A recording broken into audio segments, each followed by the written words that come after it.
Good morning, student. Today we'll discuss our ninth chapter. Madam writes the bus written by Valli Kannan. So let's start it. Before you read, in this sensitive story, इस भावनात्मक कहानी में an 8-year-old girl's first bus journey into the world outside her village, कि इसमें 8 साल की एक लड़की जिसकी पहली बस यात्रा थी कि जिस घर में वो रहती थी उस घर से वो बाहर निकलती है।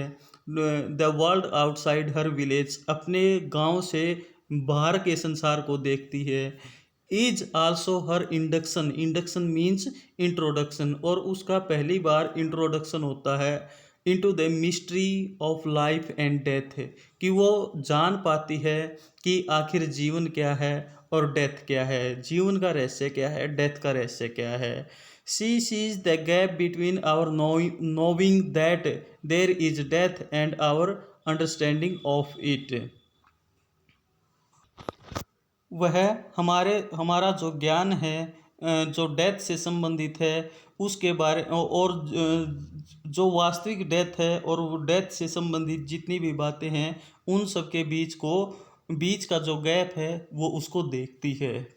तो शुरू करते हैं इसको।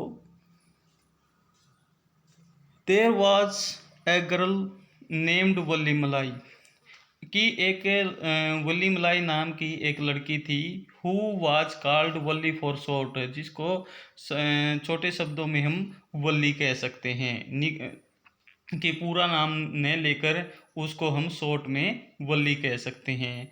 शी वाज 8 years old, वह 8 साल की थी। And very curious about the things, और जो चीज़ें हैं उनको जानने की लालसा थी। हर favourite pass time was standing in the front doorway of her house, और उसका जो फेवरेट पास टाइम था यानी दिन बिताने का सबसे अच्छा जो टाइम था वो था कि वो घर के दरवाजे पर खड़ी रहती थी और देखती रहती थी कि बाहर क्या हो रहा है। There were no playmates of her own age, कि उसकी उम्र का कोई भी उसके साथ खेलने वाला नहीं था। ऑन हर स्ट्रीट, उसकी गली में।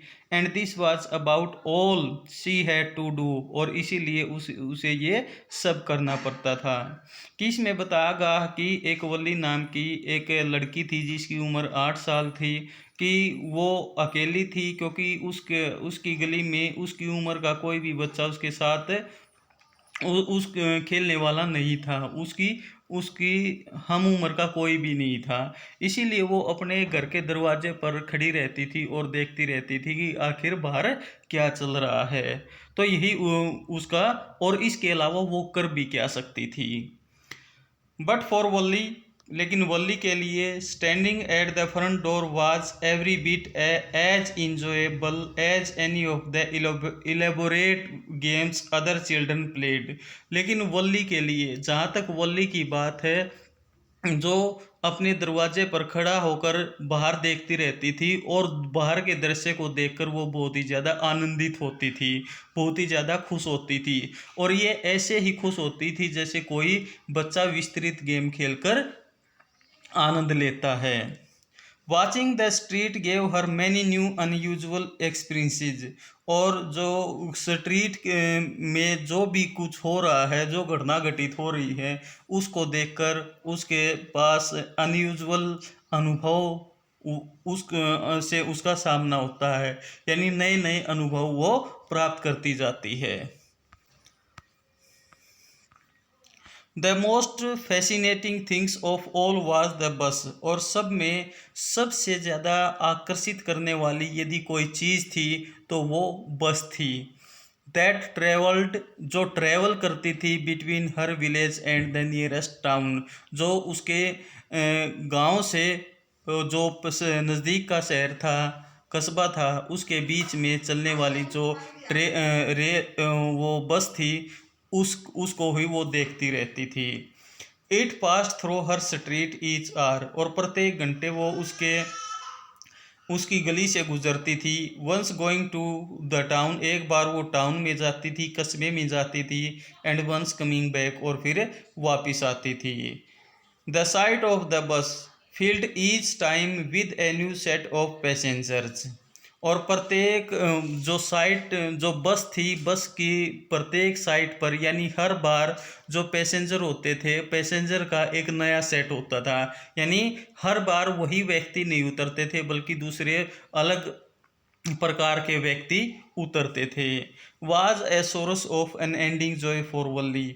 और यही वल्ली के लिए कभी ख़त्म न होने वाला आनंद का एक स्रोत था, खुश रहने का एक जरिया था।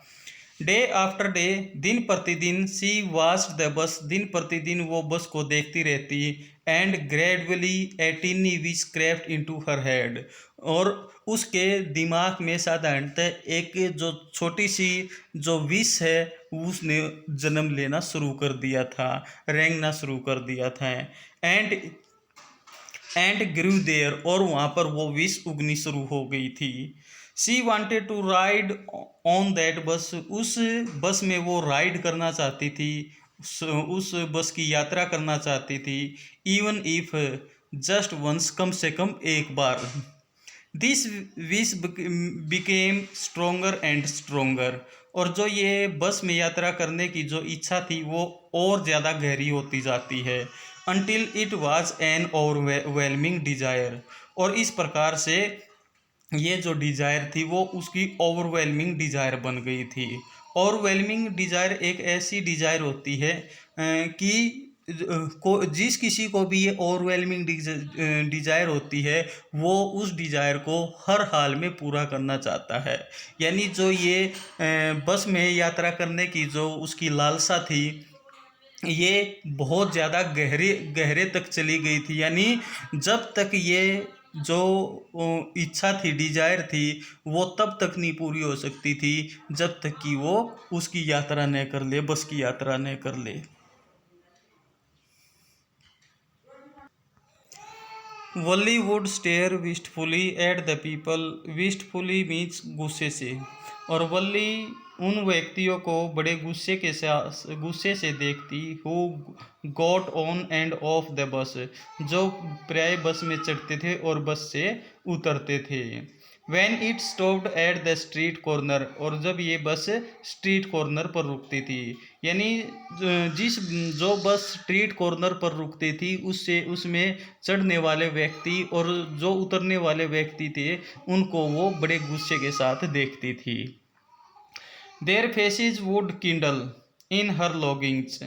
यहाँ पर जो किंडल है, किंडल का मतलब है फीलिंग। यानी जो उन व्यक्तियों के जो चेहरे थे इसकी जो इच्छा थी उसकी इच्छा को और ज़्यादा बढ़ा देते थे, और ज़्यादा उसको हवा दे देते थे।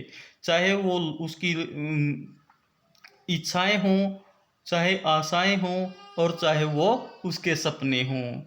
If one of her friends happen to ride the bus, और यदि उसके दोस्तों में से किसी एक ने बस की यात्रा की हो तो, and try to describe the sights of the town of her, और वो जो उसके शहर के जो दृश्य थे उनको बताने की कोशिश करते, Valli would be too jealous to listen and would shout in English proud proud.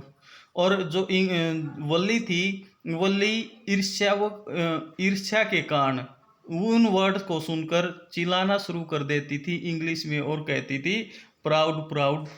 It means, लेकिन यहाँ पर प्राउड जो वर्ड है उसका वो सही रूप से प्रयोग नहीं करती थी, और प्राउड का मतलब होता था कि बस करो। यानी वो उन दृश्यों को सुनना नहीं चाहती थी। Neither she nor her friends really understood the meaning of the word। और जो वल्ली थी, वल्ली और वल्ली के जितने भी दोस्त थे वो सभी इस वर्ड के मीनिंग को नहीं जानते थे वास्तव रूप में। But they used it often as a slang expression of disapproval. लेकिन ये जो वर्ड था, इस वर्ड का वो सभी प्रयोग अनौपचारिक रूप से असहमति के लिए करते थे। Over many days and months Valli listened carefully to conversations between her neighbors and people who regularly used the bus। वल्ली जितने जो व्यक्ति या जो पड़ोस के जो व्यक्ति थे, जितनी भी वो बातें करते थे, वो व्यक्ति जो बस की यात्रा करते थे, उनकी बातचीत को वो बड़े ध्यान से सुनती थी। And she also asked a few decrease question, और उसने प्राय जो केयरफुल क्वेश्चन है वो भी उसने पूछने शुरू कर दिए थे, यहाँ वहाँ के, here and there. This way, इस तरह से, she picked up various small details, इस तरह से इसने विभिन्न प्रकार की जो डिटेल थी वो इकट्ठा कर ली थी अबाउट द बस जर्नी के बारे में। The town was 6 miles from her village, और ये जो कस्बा था उसके गांव से 6 मील की दूरी पर था। द फेयर वॉज 30 पैसे वन वे, और एक साइड के का जो किराया था वो 30 पैसे था। Which is almost nothing to all, और जो बड़े थे उनके लिए ये जो पैसे थे ये नए के बराबर थे। She heard one well dressed man से बट टू वल्ली, अगी किसी एक अच्छे पहनावा पहने हुए व्यक्ति से उसने सुना था कि 30 पैसे ज़्यादा कुछ नहीं हैं, बट वल्ली के लिए उस केसली सा that much money from 1 month to the next. और हालांकि जहाँ तक वल्ली की बात है, वल्ली ने इतने सारे पैसे कभी महीनों तक भी नहीं देखे थे। इट सीम्ड ए फॉर्च्यून, और वो उसको ये जो पैसे थे वो उसको बड़ी दूर की बात लगती थी, भविष्य की बात लगती थी, भाग्य की बात लगती थी। The trip to the town took 5 minutes, और ये जो ट्रिप थी शहर से गांव की तरफ या गांव से शहर की तरफ, उसमें 45 मिनट लगते थे। ऑन रीचिंग टाउन, शहर पर पहुंचने पर, if she stayed in her seat, यदि वो अपनी सीट पर रहती है, एंड पेड अनदर 30 पैसे, और यदि 30 पैसे और चुकाती है, she could return home on the same बस, तो वो इसी सेम बस में लौट आएगी। दिस मीन्ट दैट, इसका मतलब था, she could take the 1 o'clock afternoon bus, इसका मतलब ये था कि वो जो 1 बजे जो बस थी वो उसको पकड़ेगी। रीच द टाउन एट 1:45, और वहाँ पर 1:45 पर पहुँचेगी। And be back home by about 2:45, और वापस 2:45 पर लौट आएगी। यानी ये जो बस है वहाँ पर स्टे करेगी कितने टाइम के लिए? केवल 15 मिनट के लिए। और जैसे कि बताया गया है कि वो एक यहाँ से चलेगी 1 बजे, 1:45 पर वापस पहुँचेगी, 15 मिनट वहाँ रुकेगी, और फिर दोबारा से 2 बजे वहाँ से चलेगी और 2:45 पर वापस आ जाएगी। On and on went her thoughts as she calculated and recalculated, planned and replanned, और इस प्रकार से अपने विचारों के माध्यम से वो कैलकुलेट करती है, दोबारा से इसका विश्लेषण करती है, योजना बनाती है, और बार बार योजनाओं में तब्दीली करती है।